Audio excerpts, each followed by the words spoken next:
Good morning বন্ধুরা, সবাই কি করছো, কেমন আছো? আমার তো সকাল থেকে দুপুর যে কীভাবে গড়িয়ে যায় বুঝতেই পারি না। সকাল সকাল একটু চা করে নিয়ে নিজের জন্য একটু চা বানিয়ে নিয়েছিলাম।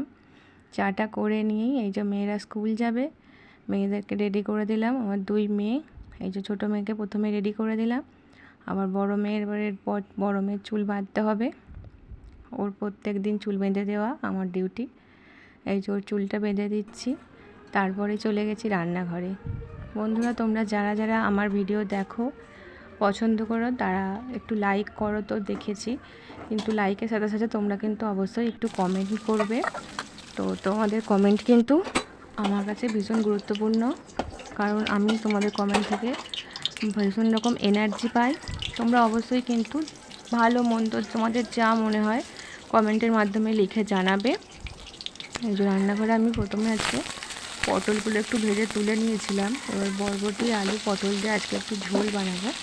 তার মধ্যে একটু এই যে পাঁচফোড়ন, তেজপাতা, লঙ্কা একটু ফোড়ন দিয়ে একটু বরবটি, আলু সব ভাজা করতে দিয়ে দিয়েছিলাম। দিয়ে একটু নাড়াচাড়া করতে দিয়ে আমি একটুখানি মশলা বেটে নিয়েছিলাম। আমি মশলাটা একটু শিলেই বাটি বেশি। শিলে বাটা মশলাটা একটু টেস্ট লাগে রান্নায়।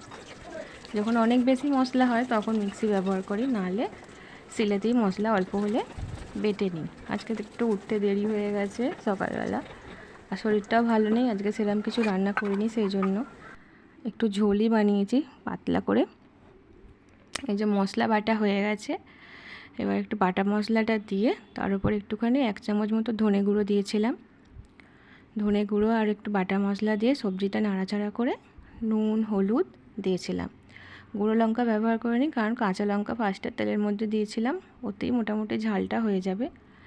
তারপর একটু নাড়াচাড়া করে ওতে একটু জল দিয়ে দিলাম। এবার সবজিগুলো সিদ্ধ হোক, একটু ঢাকা দিয়ে দিই। এই যে মোটামুটি ঝোলটা রান্না হয়ে গেছে। একটু ঝোল পাতলা থাকলেই আমাদের বাড়িতে সবাই পছন্দ করে, তো একটু পাতলা করে ঝোলটা বানিয়েছিলাম।